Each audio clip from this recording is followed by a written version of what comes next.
মানুষ জীবনে সব সময় চিন্তা করে, ভাবতে থাকে যে তার জীবনে কতই না সমস্যা।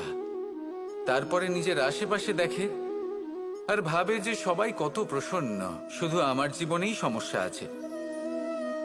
কিন্তু বিষয়টা তা নয়।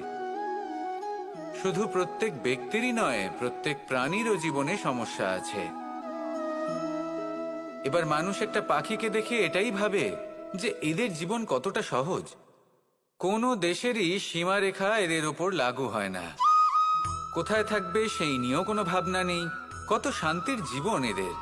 তারপর সে একটা পিঁপড়েকে দেখে আর এটা ভাবে কি অসাধারণ, এদের তো সারা জীবনই মাটির উপরেই অতিবাহিত হয়, খাবারটাও মাটিতেই পেয়ে যায়। কি শান্তির জীবন এদের। কিন্তু যখন কোনো ঝড় আসে তখন সবার আগে সেই পাখির বাসাটাই ঝড়ে ভেঙে যায়।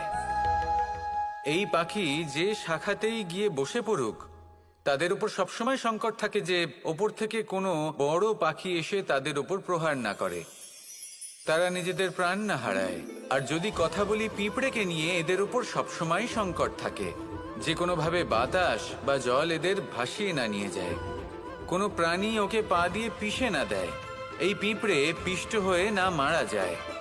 দেখুন, সমস্যা প্রত্যেকের জীবনে রয়েছে।